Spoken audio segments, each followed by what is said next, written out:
Hi everyone, today I'm going to be showing you how to redo your melamine countertops. So the first thing we're going to do is use our pre-wash to scrub off any grime, especially because melamine countertops are generally found in bathrooms or kitchens. So you want to make sure you get out any grime or get off any grime at least. With our pre-wash, you generally mix it in a 1:20 ratio. Because it's a 500 ml bottle, that means 1 bottle to 10 liters of water.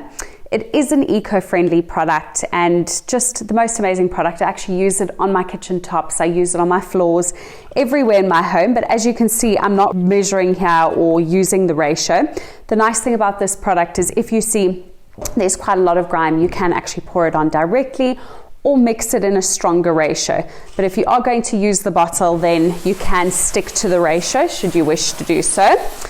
So now we are just going to scrub off any grime that may be on this countertop. And once you've gotten off any grime, you can obviously wipe it off and let it dry properly. And then we're going to move to the next process. Okay, I have now pre-washed my countertops. After I pre-washed, I rinsed it off with clean, fresh water. And now to ensure that there's no grime left, I'm quickly going to give my countertop a very light sand with the P120. And that's to make sure you've gotten rid of any grime that's possibly left over. Okay, now that I've given it a light sand, I'm quickly going to dust it off and then start with my primer. Go. In a previous video, I showed you exactly how to make your own primer. We are just quickly going to apply our primer. The reason we do this is to create a key and to create adhesion for our product to stick to when we decide we're actually going to trowel onto our countertop. So let's apply this. You can see I've quite generously applied my primer. And now I'm going to pretty much leave my primer on for about 12 hours to cure before I do my first coat. And there you have it. I've now left my primer to cure for 12 hours and I'm going to be applying my first coat. Keep in mind we are working with cement and this is why we keep on referring to cure time. It's important to leave the product to cure in order for it to strengthen really well. Often you'll find your product might be touch dry but hasn't cured well enough for you to apply any coats of product yet. So I'm taking my basic mix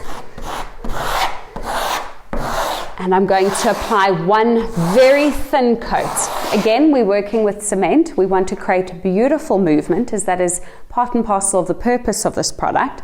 So always remember to rather do a much thin coat and more coats versus one thick pasty coat.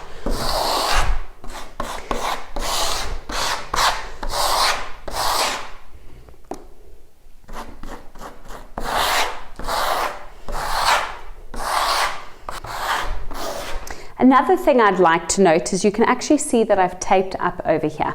Whenever you are working with countertops or bathroom vanities, always remember you want to tape up your walls or any pieces that you don't want your product on, and then to pull it off straight afterwards and then allow the product to stand and dry.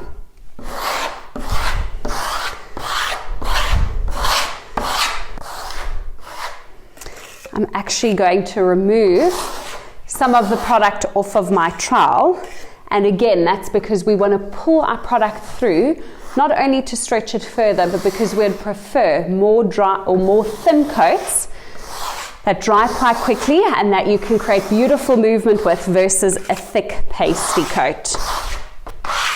And there you go. Okay, now we are going to start with our second coat. As you can see, my first coat is touch dry. The beauty about doing the layers of the basic mix is once your first coat is touch dry, you can move on to your second coat. Once your second coat is touch dry, you can move on to your third coat. Thereafter, when we get to our final coat, we're going to be discussing curing time, which is incredibly important before sealing. But you can do all your coats in a day, especially if it's a hot day, as long as the first coat, or at least the coat before, is touch dry before applying your second coat, as you don't want to lift any product. So we are going to apply a beautiful second coat. Again, we want to apply a very thin coat of product in order to create as much movement as possible and that beautiful marbly effect, versus one thick pasty coat that doesn't have any movement at all.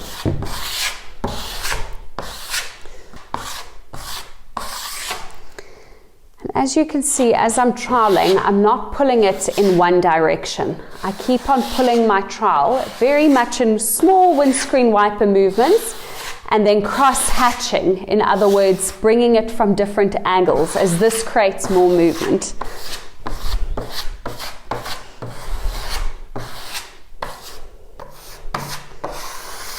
Again, you can see I have a piece of tape here. This is just to demonstrate when you've got a wall or you've got something that you don't want to get your product on, you tape. Before your product dries, it's very important that you pull the tape off. And although this is only my second coat, you can already see beautiful movement. And this is the beauty about blend cement.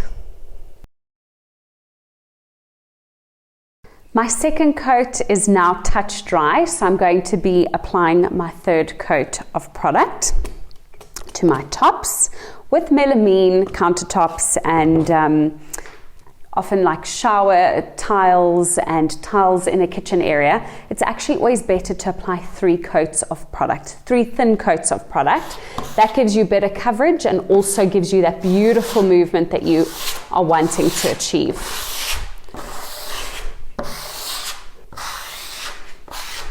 And because this is my final coat, I'm now going to flatten my trowel as much as possible and pull through at different angles in order to create that burning effect, which is what gives you very much that marble look that I know we all would love to achieve in our kitchens, but on a budget.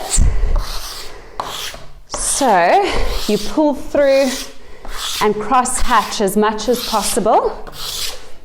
In other words, move through at different directions, as this will give you the most movement and that beautiful burning effect. And there you go.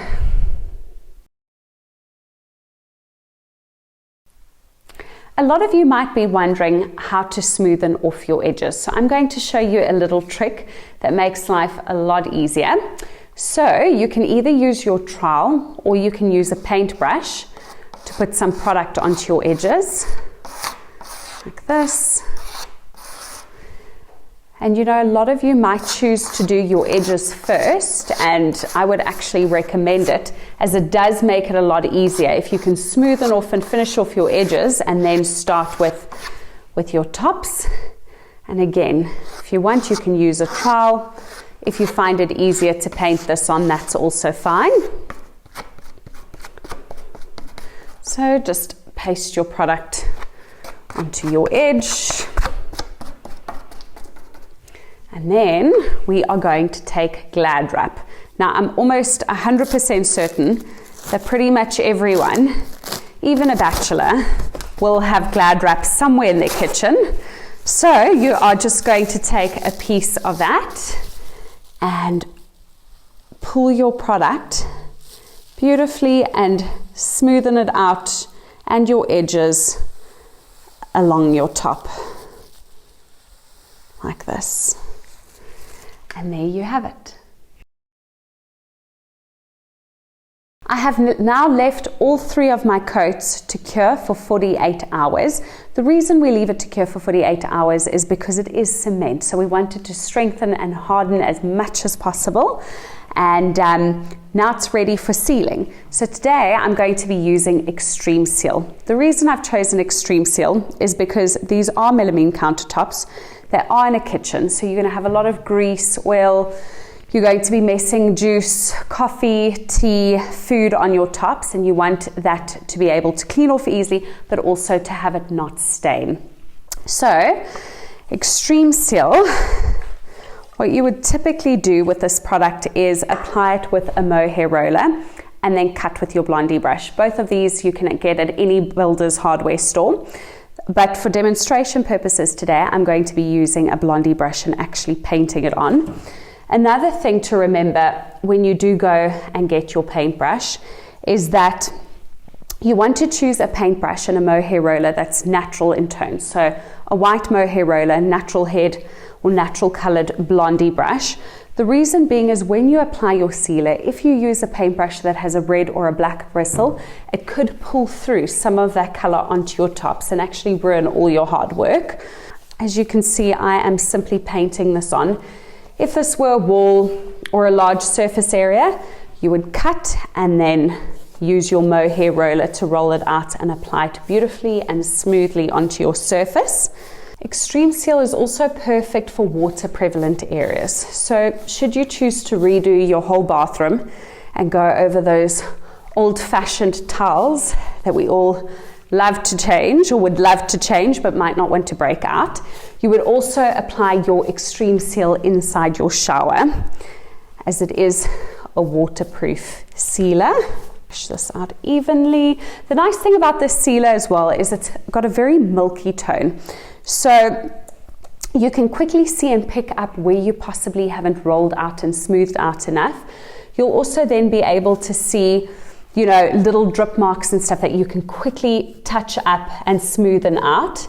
As you can see, I'm also just painting along my edge here. And this, because the edges are so thin, I would recommend just painting it on from the offset and just smoothing it out as much as possible. And just make sure when you do that you don't have any little drip marks along here.